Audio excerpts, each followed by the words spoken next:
Good morning and welcome to Mecca Live here on Thursday, 20th, 2020. This week's theme is public news and private news. Today's topic, home training holograms. So, I want to begin this by letting you know that we are conscious of and thoughtful of the parents that are struggling right now to decide and to prepare for the best option for their children as they return to school. Many states and many counties inside my state um, have already begun, right? Here in Lee County, though, the public school system has not begun. They've extended their start date or postponed their start date until the 31st of August. So that's not next week, it's the week after. Where is it next week? The week after. Um, but in that preparation, there's a lot to consider. And so we're mindful of and thinking about our parents that are making decisions and having to navigate work and school and different kinds of schedules and how that impacts the family's economy and being able to meet all their needs. It's a lot. It's a lot. And I want to tip my hat to many of the organizations that are thinking of ways to make it easier and to limit that difficulty on parents and families and children. There are many. I'm just thinking about Florida for a second. So here in Florida, it's oftentimes it's considered a transient state because it's where people come to. Um, we're also a peninsula, so the majority of our state is surrounded by water. So there you have it. Many things in and out, many different avenues for different businesses and things of that nature. That being said, though, a great deal of the state's economy centers around tourism. So the business of buying and selling, like mostly inside tourism. So a lot of um, and not to say that it's the majority, but there are many families that are impacted by this the ramifications and the reverberations of COVID-19 because so many work in different industries that lend itself easily to serving the public in the sense of tourism. So restaurants and real uh, retail stores and then like resorts and things of that nature. Um, the impact of that is significant. We also, like I mentioned, it's one of those states where people come to. So for the parents who have moved here and their family is elsewhere, so their support system is thin, right? And then the families or parents that have jobs that they absolutely have to physically go to. Now, a lot of parents are finding themselves in a situation where, okay, this is the ideal situation for the safety and my peace of mind as it relates to my child and continuing their education. But this is what I have to do to pay the bills. And unfortunately, I've spoken with many parents, and that's the thing. Not for every parent, and even when it's the same for multiple parents, there's an ebb and flow, like on a continuum. But one mom said to me, I shouldn't have to choose between my child's health and paying the bills. There should be a better way. Um, and so I'm just mentioning that because we're going to be talking about different things related to parenting.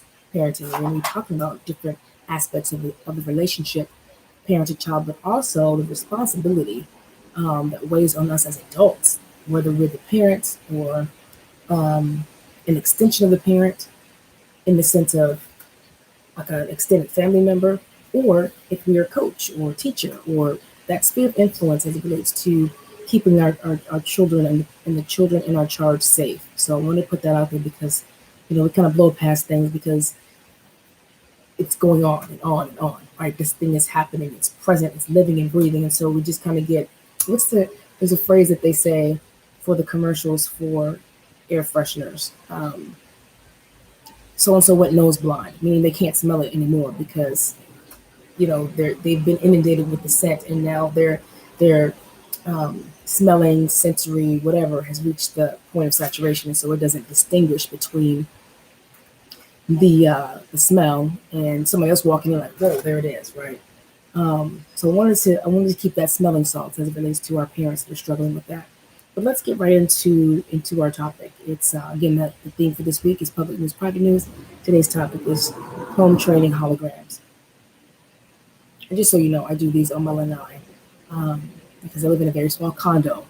and my children are doing what they do. And I have a little. I should probably take a picture of it and post it on our page. But I've made like I have an off my desk, my chair, and my fan, and my pencils. It's like my whole setup. So this is where I work. Unfortunately, you will hear different real life sounds in the background, so cars and trucks and things of that nature.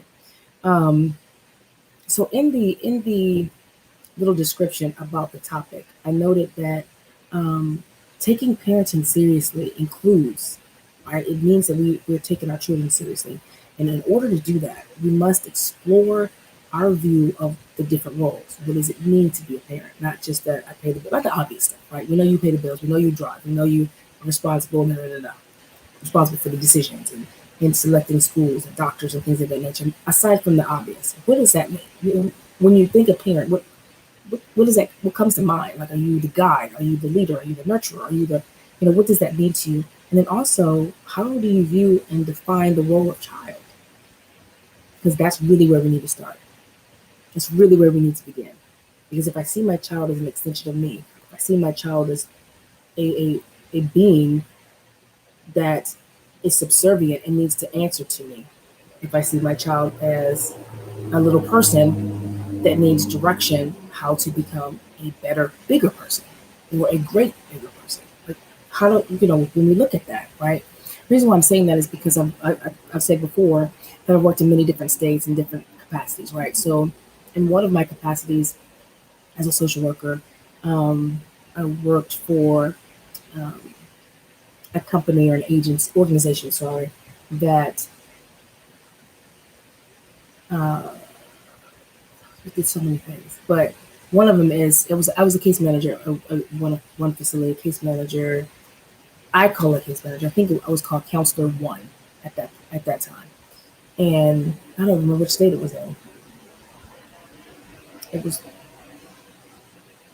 I want to say Illinois, but I'm not sure. No, it wasn't Illinois. Anyway, neither here nor there. So in this capacity, um, the protection of the child was the overarching thing. Although in this story, at this situation I'm talking about, I was not working for the Department of Children and Families, although I've worked for them before, but that's not where I was working at the time. And I remember doing the intake, and the child and the parent were referred to us for whatever. And one of the things they identified was parenting. So I did the intake with them, get the general information, and then started to discuss with the parent a little bit about when you think of parenting, what is that like? What is your philosophy on parenting? And the dad said, "Oh, was the child there? The child was there, but not in the room at the time. I think that he had stepped out to go to the bathroom or something, and, you know. But he said, "What do you mean?" And I said, "Well, when you think of it, like, what's your philosophy on parenting? Like, will you see your role, responsibility as parenting?" And so we answered that, and I was like, "Okay, interesting." And then I asked him the same thing: the relationship between, what is your role and your purpose inside the relationship of your child and parenting. He said, "Well, my son is my property. What do you mean?" And that made the the referral make sense. It made the referral make sense. Now, I understand that when people are saying things, that a lot of times they don't really understand the language, or they sometimes we don't pick the best words to say. But I want you to understand that the way that sounded is exactly what he meant. So, in that statement, he told me, and he followed it up literally with these words: "He does what I tell him to do, or he has we'll have a problem." And I said, "Okay, so is there discussion? Is there?" "No, there's no need for discussion. I'm the parent. I make the rules, and that's that." I said, "Okay. So, what is it that you want to get from coming here? Like, it's because I need to know I need to know what your expectations are, so I know what I need to do, or if I'm able to do it or not do it." So, my point is, for that, we have to understand those roles. We have to understand our own philosophy on parenting, and what we think about what it means to be a parent before we enter into this contract, really, 'cause that's what it is. Imagine that you've been hired. You have this kind of I want you to be in this role to do one, two, three, these three things. And then once you arrive, the person that's in charge of you is barking orders at you. And then sometimes they're nice and sometimes they're not. And sometimes they give you all the information and sometimes they don't. But the expectations remain the same. And then you arrive at, I don't know, you've been there a couple of years, maybe 4, 5, 16 years. And the day comes when you've been there 16 years, or the day comes when you've been there 18 years, and all of a sudden, well, why aren't you doing this, this, this, and this? What do you mean? You didn't tell me how to do that. You didn't give me the outline for that. What are you talking about? Well, you're 18 now. This is what you do at 18. So let me stop for a second. If we don't want the TV, and if we don't want the music videos, and if we don't want the politicians, and if we don't want the musicians and artists to be raising our children, if we don't want social media to be raising our children, then we need to be deliberate about it. Because that's what's going to happen by default. If I ask you to do something and I don't give you everything that you need to do it, generally, not all the times, but generally, one of two things will happen. They're not going to do it, or they're going to halfway do it. And sometimes halfway doing it will be the best they can with what they've been given. But the problem is they could have done so much more if this information was made available. So my point is this understanding how you view parenting, how you view your role as parenting. Overall, obviously, let's start general. And then whittle it down to what it means for you as a parent or potential parent. And then what is being a child mean? What is their role? You know, is laughing, playing, and joking part of their role of being a child? Is that part of their thing? Are they constantly to be in a position of adding up, tighten up? Do they have a place and time where they can just, what does that mean? And only you can come up with that. But at the point that you do, at some point, you need to communicate that with your child. And here's the thing. Recognizing your child and their attributes and their abilities and skills and personalities and temperaments. If we don't pay attention to that, we're going to miss it every time. We're going to cause more harm than good. And the thing about it is, temperaments and personalities can ebb and flow, but there's some structural pieces that don't move. And they're severely and significantly impacted and framed and shaped by their environment and their sphere of influence and their families and their culture and all those kind of things, right? But there are pieces to their temperament and pieces to personality. And unfortunately, a lot of times they come out with it. So if I'm going to use an example, I'll use myself as an example. I am an introvert and I know what the switch is. There are a lot of things that I like to do that require an extroverted kind of space. I know how to navigate that, but I'm an introvert. So the phone rings. Now if it's not work related, obviously if it's work related, it's different. But the phone rings, I'm like, I hate being on the phone.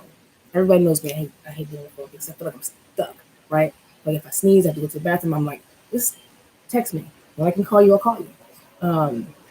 Don't show up to my door unannounced. I don't play them games because my time and my space is important. But that's how when I'm creative, when I'm analytical, I'm on my, ebbing and flowing. When I'm on task oriented, it's generally like, and that doesn't mean I can't work around people. That's not my point. My point is how my personality and temperament is set up is more reserved, more private, more quiet. And I know somebody's gonna watch this and go, she ain't quiet, because I'm not in that space, right? So what's my point? If someone is really gonna try to get me to do, they think I should, or they see the potential for me to be good at this, but I'm an introvert, that's gonna be a constant battle. And if we don't understand, if I haven't been informed and educated on what it means to be an introvert, I'm going to constantly think that something's wrong with me. If this person sees me being introverted as me being disobedient, or me being different on purpose, or me being hard to get along with, or you see what I'm saying? When it's neither. So take some time. What does it mean to be a parent? And what is my view of parenting? How do I plan to utilize that and demonstrate that and model that with my child? What do I see as the child's role, right? Because otherwise we're merely parental automatons. And if that's what you want to live, if you want to live your life being a drone with no intimate or personal knowledge as to why you function and parent the way you do, I mean, there are a lot of people like that out there. They have told me, no, I'm good with what I'm doing. It works for me. Does this work for your kid? Because you may have grandkids. And you may have set something in motion. And sometimes it's not that we set in motion. Sometimes it's what's always been. And I'm not throwing shade on that because sometimes it's just we have to grow. So I understand that this conversation is going to require you to think differently and think in a different direction. It's kind of like I walk in, is everything clean? I have I stood in that corner to get that perspective? Have I stood in a different corner? Do it in your house. Do it in your house. Or do it in your room, right? The way your normal path, take a different path. Stand in the corner in one room that you've never stood in and then gain the perspective of that room. And see if you don't notice something different, even if it's the way it feels being in that corner. But we don't do that. We don't position when we don't do that. We don't position ourselves in a space and on a step to continue to evolve. Because the best parents I know, when I say I know personally, the best when I see them, I'm like, oh gosh, amazing parent, are those that say, this I got right, this I need to work on, this I brought with me, this I left behind. And they don't feel like they've arrived. They're continuing it. And the people I'm talking about right now are grandparents, except for 3 of them. Because they still realize that there's ways to grow. But the person that has all of, and this may chafe for some of you. This may chafe for some of you. So get in your seat and sit tight. The answers to all of this, to all of it. Guess who has them? Nope, not you. Well, I'm sure you're a higher power, whatever your spirituality, yes, but that's us person. Guess who has all those answers? Your child. Your child. Give you a short story. When I grew up, there was a lot of because I said so. And I stayed irritating people because in my mind, I need to understand. You ask me a question, wait, let me make sure. What are you asking me? This, and this. Okay, then I can answer the question. And it came across like, no, you didn't answer my question, so I can't answer your question. No, I don't understand. I need to understand all the pieces. That's how my mind works. So if you ever do the what's your flavor? What's your flavor? FLAVA. Put it all together. What's your flavor? And you do it on, just Google it. It'll come up. It's a personality temperament kind of thing, but that was created for businesses and schools and different things so that people understand their audience better, but then also themselves. And so there's 4 flavors. There are 4. Sweet, spicy, tangy, mild, and salty. That's it. I'm tangy. I'm that kid that was like, because if I don't understand this part, I can't go forward. Nothing will make sense, right? I need to understand each piece. But then once I put the pieces together, I'm good. You can go away now, right? What's my point? My son, and I grew up with that whole, because I said so, right? Not a lot of talking in the sense of explaining and whatever. So what did I do? I was one of those people who began to parent the way I wish I had been parented in the sense of explaining things. And that's not bad, but it's an oversight. And I realized it at 2. I forgot what happened. It wasn't anything major, but I just was like, because I felt like when I was smaller, if I understood, then I wouldn't have problems. If you explain it to me, then as long as it makes sense, I'm fine. I recognize that there are going to be things I'm just going to have to do because you're telling me to do. But my problem with that was, if that's everything, then you're telling me to think for myself, but then you're telling me what to do and how to think. Help me understand the disparity there. And finally, my father said, And saying that there's going to be a time where I'm only going to be able to tell you something once. It may be an emergency. It may be whatever. Something may happen. I need you to trust me. When he said the T word, everything came into perspective. Like it became mad clear. Okay, this is not just because No, you may not get to see what I see, right? And there are times when I'm going to be able to explain it to you. But there could be times I'm not going to be able to. That made all the difference in the world. So then I had a template. If he's just saying it, it's because we can't go into details right now. But knowing that he would explain it to me at some point, or knowing that he would explain it to me in different situations and settings, then that made me feel like, okay, it's not just So my son, I don't remember what it was, talking. He was like, and I had him for like maybe 15 seconds.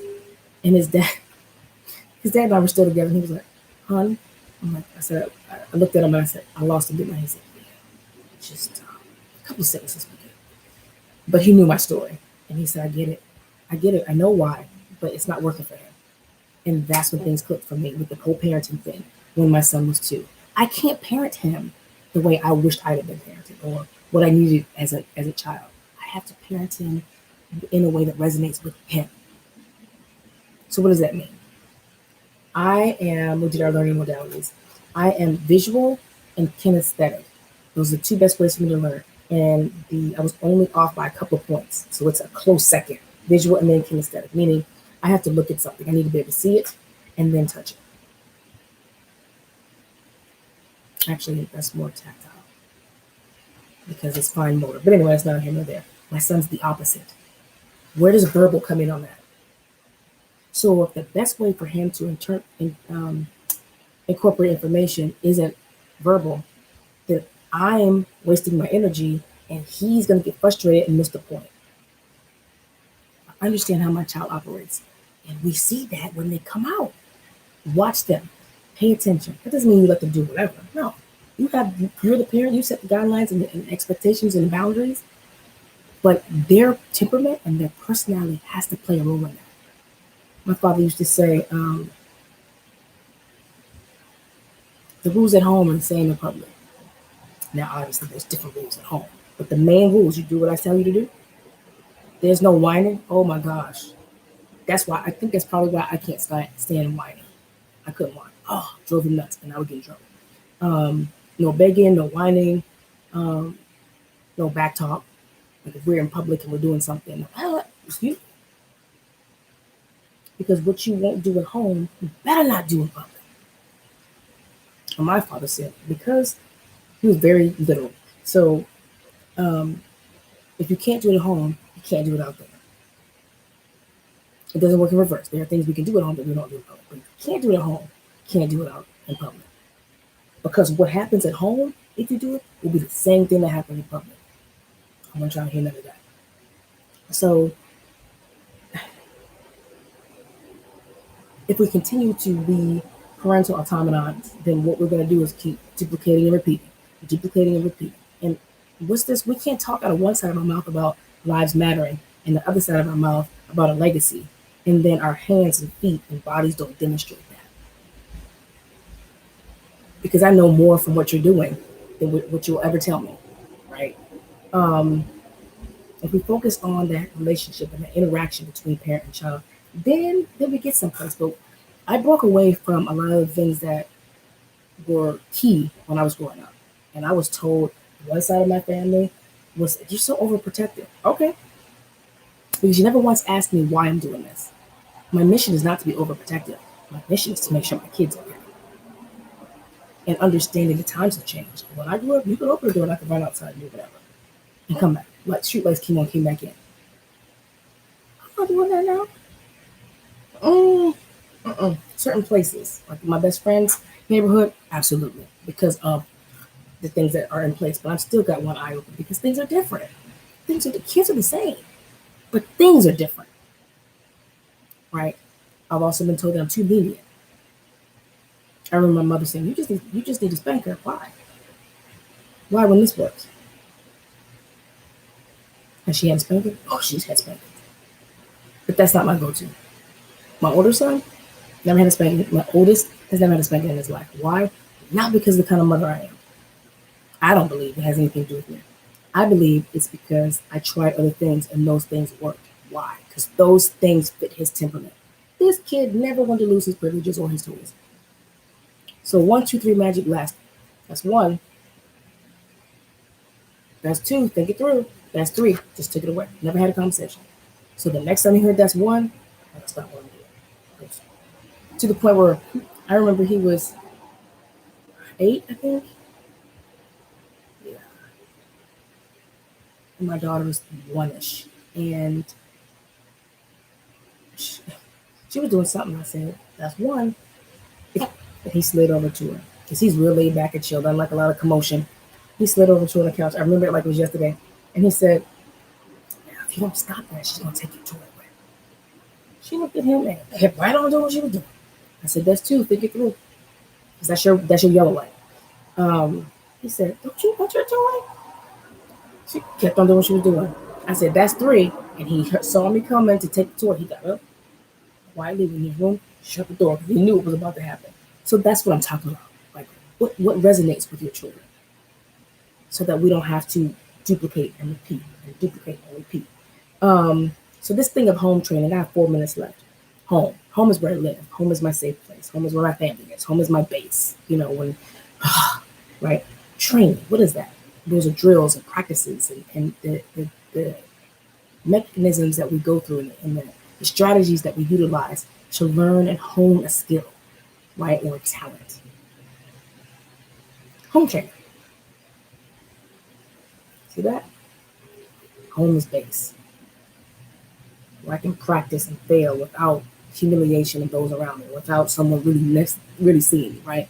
When you put those two together, sometimes that's where the funny stories come out. We'll talk about that another time, because my parents, I feel like they just waiting for somebody to come by so they can tell stories about me. But that's what what we do with our home training. That's what that should be about. You may have heard people say, "She ain't got no home training. She don't know how to act. He don't got no home training. He don't know how to act." Right? And like I mentioned earlier, all too often our children are expected to be able to just begin doing certain things because they arrive at 18. Now something magical happens. It doesn't work that way. Start saying now. When you're 18, start preparing them for those expectations so that 18 is not a flip of the switch and then they're standing here in the dark not knowing which way to go. So why hologram? Because a hologram is a reflection of many different things that are already there. Right? If you want to look up holography, it explains that. But it's something that's practiced and facilitated consistently. So when you're doing it at home, things will change. We're gonna mess up and raise our voice. So I'm not talking about it doesn't have to be pristine, perfect, but consistent, right? Then that hologram stays in place when they leave. I remember my father. Right now, if he clears his throat, I'm gonna do just like this. So we used to go to church, and sometimes he would let me sit with my friends, and I was like, I want to sit as far. They sat in the same spot, so I was like, I want to sit someplace where they can't see me. Silly and silly. Just because he can't see me, he don't know what I'm. Doesn't mean he doesn't know what I'm doing. I mean, how does he? He's a way of clearing his throat. I can't imitate it. He could clear his throat, and everybody in church would hear it, and it wasn't loud. It was just like this. And I remember this one time. I was sitting in the balcony with my friend in church in a way that he couldn't see me. And we were eating candy. The church was long. And one candy piece fell. And I said, I'm whispering. How you don't eat candy? Like, that was funny. I want to say this, and I'm going to give you your at-home work, and we're going to wrap it up. Parenting is, how do I say it? Adulting practice. Parenting is adulting practice. We're teaching them how to parent in the way that we parent. We're teaching them how to talk to themselves in the way we talk to them. We're teaching them how to be an adult in the way that they see us being adults, right? So it's adult practicing. And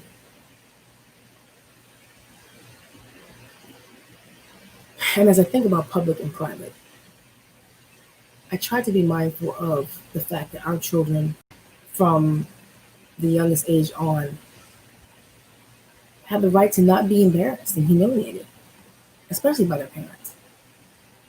So the word that I used, especially when we were in the church, my daughter, she started acting out. I'd say, we're gonna step outside and have a conversation. Now, we legit had a conversation. Sometimes that conversation came with some other consequences. But I wouldn't do it in the middle of church. I wouldn't do it in the middle of a whole bunch of people. Mm-mm.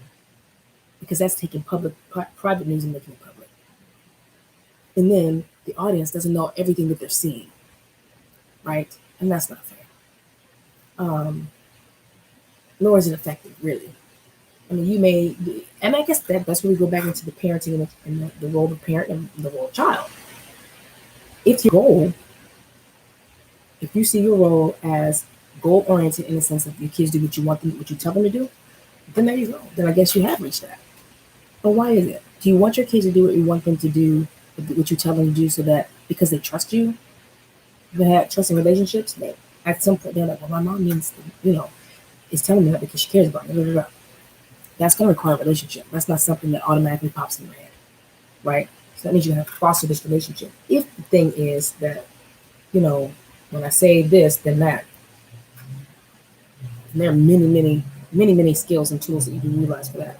But if your goal is to not be embarrassed, because your kids gonna cry in the store, they're gonna cry because their butt's wet, they're gonna cry because they're hungry, they're gonna cry because they didn't get what they wanted, they're gonna cry because they're cranky, they're gonna cry because they feel good, they're gonna cry because they feel like it.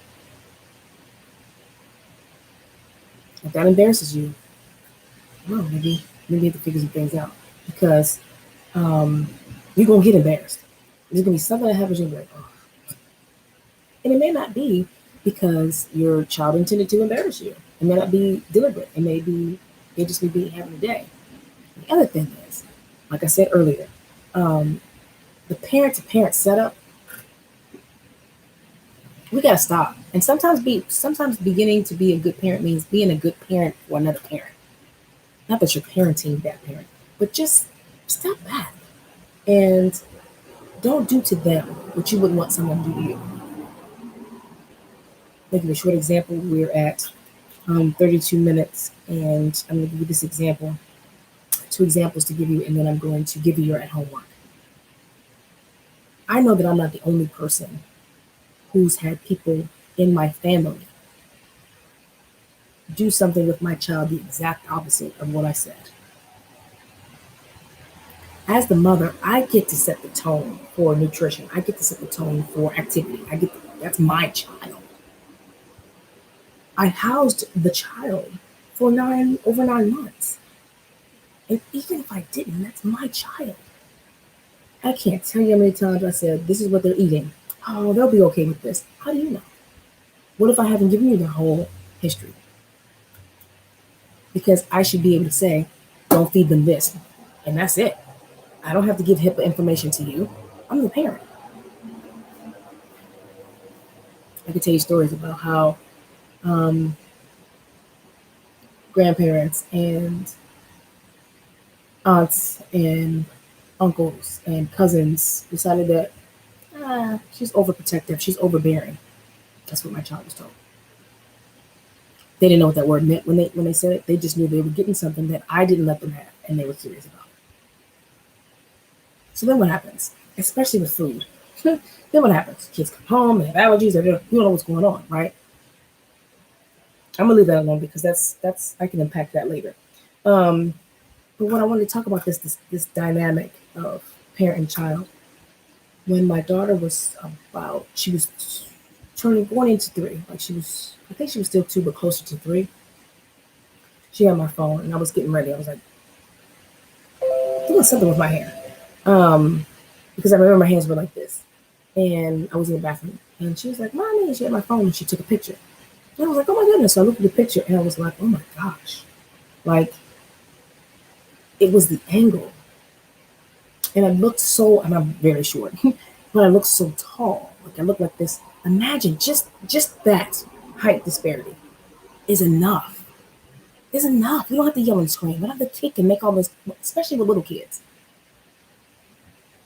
I looked at that. I was thinking, I need to make sure I monitor my tone.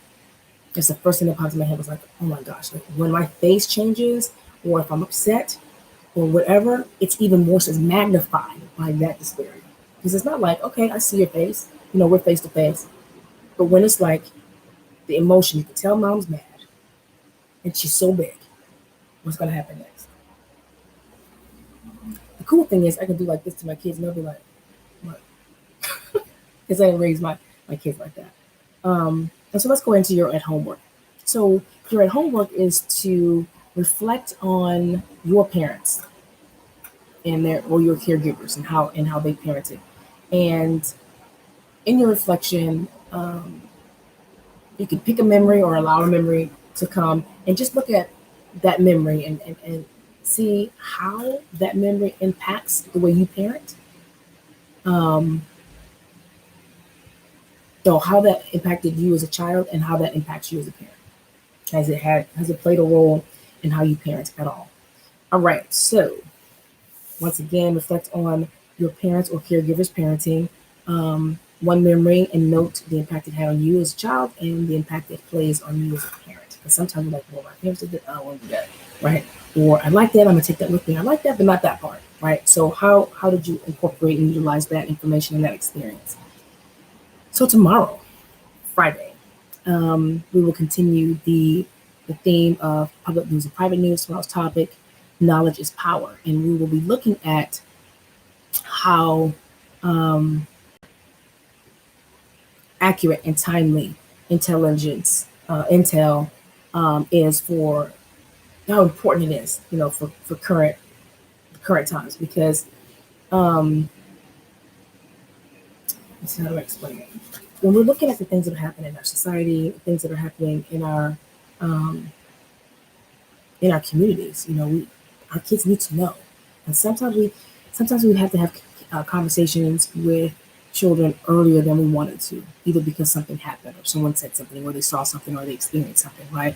So we can't get held up on the timing or the their age. Obviously that's a gauge, but we can't just, well, they're not this age yet, so we can't talk about it. Meanwhile, they're hearing it and learning it, right? We should be at the forefront of that. So accurate and timely intel are the most important and most critical piece of information we can give our children. More so now. Okay, so again, public news, private news, the theme will continue. Tomorrow's topic, knowledge is power. Be kind to yourself that you may be kind to others, and as always, speak life. See you soon.